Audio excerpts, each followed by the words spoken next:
From our studios in New York, here again is Stone Phillips.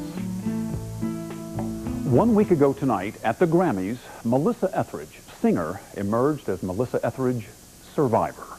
It was her first performance since she was diagnosed with breast cancer last fall. Tonight, in her first interview since her diagnosis, she talks about cancer, her career, and what it takes to be a survivor. We spoke at her hilltop home near Los Angeles.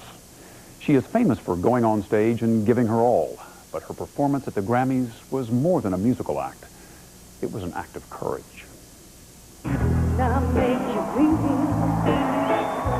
feel like you were the only one. I didn't think, oh, I'm going to be brave and go do it. I thought, well, am I going to do well enough? Okay, I think I'll have enough energy. Yeah, I can do that right. Maybe that's courageous. I don't know, but it was just, it's what I love to do. Something you had to do. Yeah, I had to do. I couldn't have sat here and watched someone else sing Janis Joplin's Piece of My Heart. That had killed me. Oh, I want to show you, baby, a woman can be tough. This was before cancer, before chemo, before this song became a new anthem for breast cancer survivors everywhere.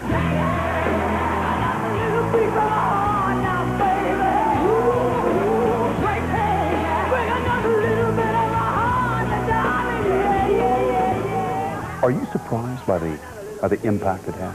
How it moved people? Yes, I'm definitely taken aback. And I remember when I finally made the choice, yeah, I'm going to do it bald, and you know what? Maybe this will help somebody who's sitting on chemo, laying in bed and going, God, I'm bald, isn't this weird? Maybe it'll help them feel a little better. I didn't know to what extent that would happen, but I'm honored. That song in particular, I mean, cancer is a heartbreaker itself. Yeah. And it tests people, it pushes people to the edge. How sorely tested have you been? It was very hard. It was the hardest thing I've ever done in my life. Chemotherapy tests your sanity, yet there is an amazing clarity to it that I'm grateful for. Pretty much cuts through everything. Oh, you get a real clear sense of good and bad, your own right and wrong. And what's important. And what's important and what is real. Keeping it real is what Melissa Etheridge is all about. A Plains girl from Leavenworth, Kansas, she's been more than a rock star since she very publicly came out as a lesbian in 1993, never hesitating to walk her talk. She got her first guitar at age 8 and grew up listening to the Beatles and the blues, to Bruce, and of course, Janis Joplin.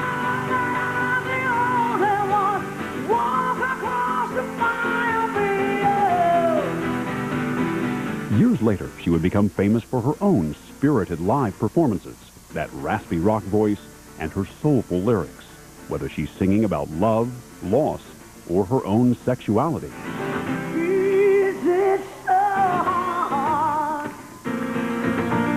To satisfy your senses. Her songs tell her truth. And the truth is, lately, Etheridge had been really happy. After a painful split from a longtime partner 5 years ago, she had found love again with actress Tammy Lynn Michaels.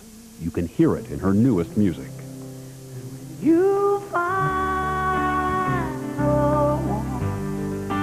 there's no question in the silence.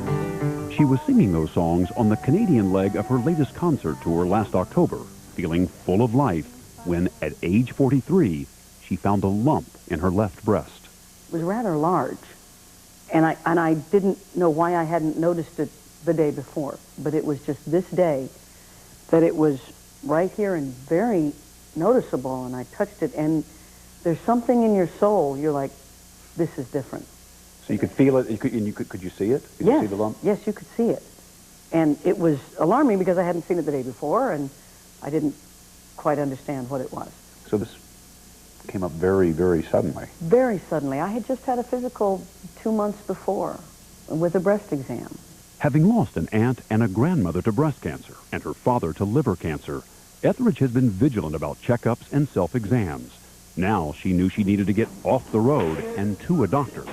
So after one more performance in Ottawa, she flew home to Los Angeles. Immediately drew Tammy into the bathroom and said, "Look at this." And she was just, it was astonishing how large it was. Over the next couple of days, it had gotten even bigger. Yes. And my children could see it. Etheridge has a son and daughter from a previous relationship. Their biological father, fellow rock legend David Crosby. Tammy and I talked about it, and we decided, because they're 8 and 6, to say, we need to see if it has a cold. Because if this lump has a cold, it might spread to the rest of the body. And so we need to take it out if it does. And so I got the biopsy, which is no pleasant thing either. And then the next day I was actually able to get the diagnosis of, yes, it is breast cancer. So instead of staying on tour and going back on stage, you went into the operating room. Yes, which is another interesting aspect of breast cancer is they can't tell you exactly what's going on until they open you up. So they found my tumor. It was a 4-centimeter tumor, which is stage 2. Very grateful. And it did go into one lymph node, into the sentinel node. They took out, that was positive. So they moved on and took out 14 other lymph nodes, which were negative, which means that, yes, I had a tumor. It got on the on-ramp, but not to the rest of the superhighway of lymph nodes, which is how cancer travels lymph nodes and bloodstream. And following the surgery, chemotherapy. Yes. It's the closest to death I have ever been. The chemotherapy takes you as far down into hell as you've ever been. Yeah. And I could look out this window right here and just watch it. The chemo took a heavy toll. There were days she could barely get out of bed. She says she would never have made it through without Tammy, the woman she has called her wife since they exchanged vows in a commitment ceremony in September 2003. When I got home from my surgery and I walked in, in the bedroom there was a beautiful flower arrangement, and all it said was, "In sickness and in health." You know, and she meant it. She would sit there. There were days upon days where I couldn't make a sound, where she would tell me she loved me, and I couldn't even tell her that back. And she would say, "I know you love me, and I love you." And she would just lay there, because you can't move. Every cell in your body is aching. From the chemotherapy. From the chemotherapy, yeah. Yeah. We asked Tammy to join us for a portion of the interview, and it quickly became clear that some of Melissa's best medicine comes from her 30-year-old partner. This one has a gift of humor and comedy. When I was diagnosed with cancer, she'd say, "Well, hello, Cancer Pants," and you know, and we would just, and as we, shaving my head was another opportunity. Great comedic opportunities there, right? Look, we had to give a lesson as we shaved it into different mullets. We had to teach the children what not to have with their hair. Yes. And mohawks. And for my son, I put a new mohawk for a while, and actually using humor to bring them through the process of mamas. The mama that you know with her golden mane is going to lose her hair. You know, when I finally did lose my hair and she shaved it and I had a couple hairs here. What'd you call me, honey? Captain Steuben. Yeah, Captain Steuben. Remember from the Love Boat where he just had a couple right here on the side and then he was just shiny? So she was Captain Steuben for a while. Laughing is a medicine. It releases this amazing stuff, and she would make me laugh and just bring this incredible gift to me every single day. Those moments of laughter were a lifeline during her treatment. Etheridge was scheduled to undergo 8 rounds of what's called dose-dense chemotherapy, a shorter course of treatment that can be highly successful, but painfully intense. What do you remember most about the chemotherapy? When it first goes in your body, it makes your eyes get all glassy, and I couldn't really see in her anymore. So by the time we would get her home from chemo, I'm going to stare at the pretty trees for a minute. By the time we got her home from chemo, her eyes would be very foggy. And I would look at that, and I would know very soon on she's going down again. By January, Etheridge had completed her first 4 rounds of chemo and was started on the next drug, Taxol. But immediately, there was a problem. It affected my muscles and bones, and there's a chance of neuropathy with Taxol, which is where you lose feeling in your extremities, in your fingers and toes.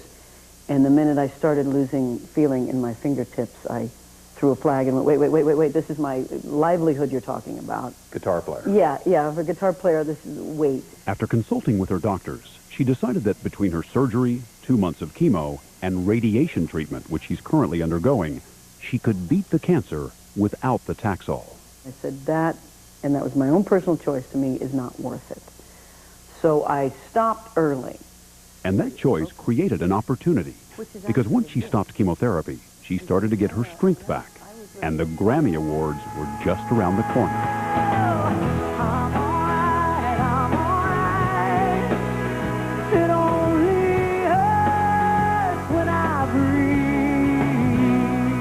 Even though she'd been nominated for her song Breathe, she hadn't planned on attending the Grammys. But as she began to feel better, she thought maybe she'd go after all. But I didn't want to just go and just go. I thought, you know, I'd like to go if there's something special. Well, my manager then calls me and says, I think I got something special. And he said that the Grammys called and they're giving Janis Joplin the Lifetime Achievement Award, and they would like you to sing Piece of My Heart. And I went, holy cow. Well, yeah, that's special. Didn't I make you feel like you? It's a song that's always been close to her heart, as we found out, sitting in her backyard, rocking with her favorite guitar. It's a pretty simple thing. It's Man, it starts to get real deep real fast. And there's nothing like that. Come on,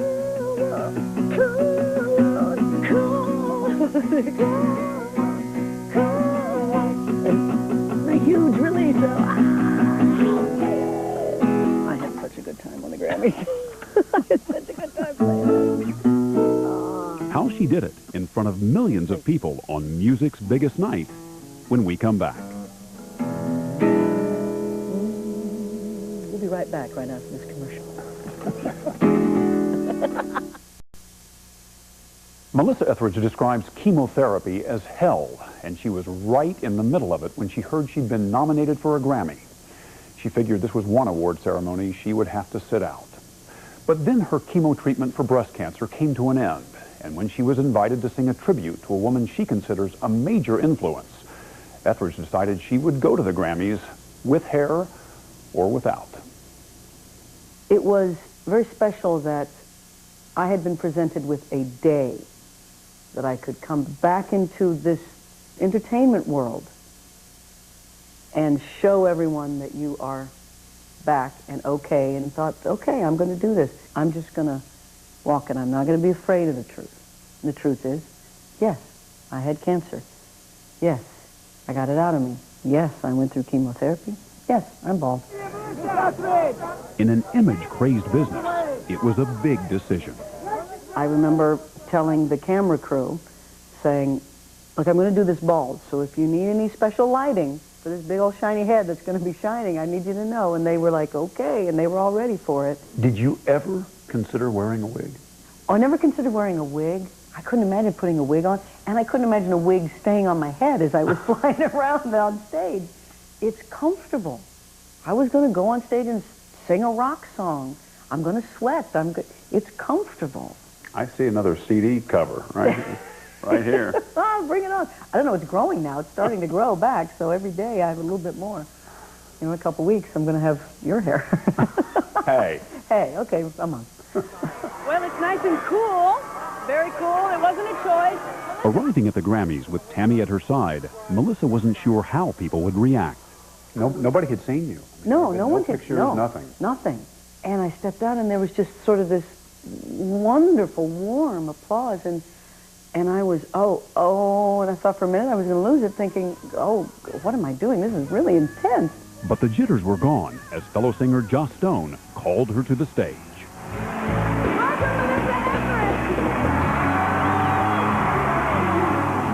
I knew my own love of performing, and I knew that my own adrenaline could absolutely carry me through for 2.5 minutes. I knew I could do it, and I wanted to do it.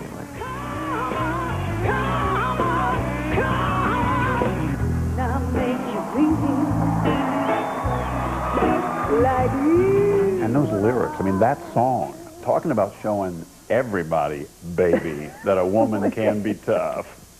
I didn't even think about that until I was performing it. And Are you kidding? Really? Well, I've gone back and looked at the because I TiVoed it. I look at the part where I sing and a woman can be tough, and I like rolled my eyes, and I remember singing it going, oh yeah, I guess that has a little double meaning here. Oh, I'm gonna show you, baby, a woman can be tough.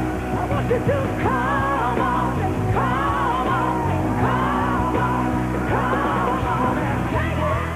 The audience was blown away. Her voice sure, her look stunning.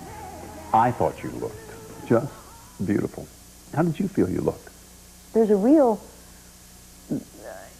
I don't know if it's called beauty. It's hard for me to step into that word, but there's a radiance. There's something. During the performance, how did you feel? Were you tired? Were you concerned that your energy was going to fade?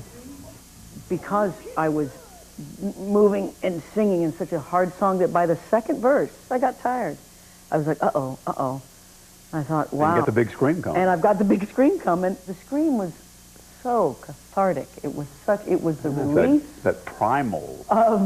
Believe me. I mean, rock and roll is cathartic anyway, full on. But to be able to throw my head back and scream the last 6 months out of me, I'm completely grateful for that. You know you got it. Wow.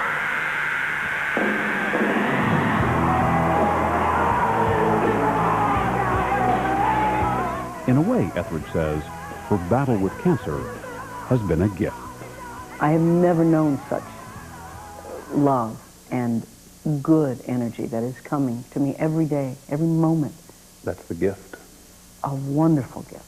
I've changed my lifestyle. I have taken every, what I consider poisonous thing out of my life, out of my food, out of my work, out of my social circle, out of everything, because I want a clean, cancer-free life, and I believe I can have that. Even as a rock star. Even as a rock star. I know, it's a funny profession, but even as a rock star. Are you cancer-free today? Yes. Yes, I am.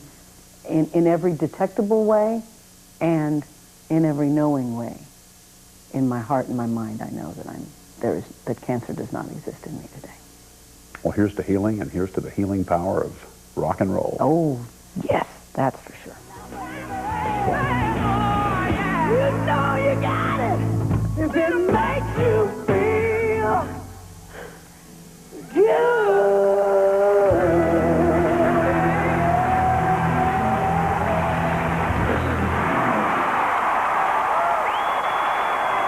Her latest CD is called Lucky Live, and that's exactly how Melissa Etheridge is feeling these days as a breast cancer survivor. Lucky to be alive.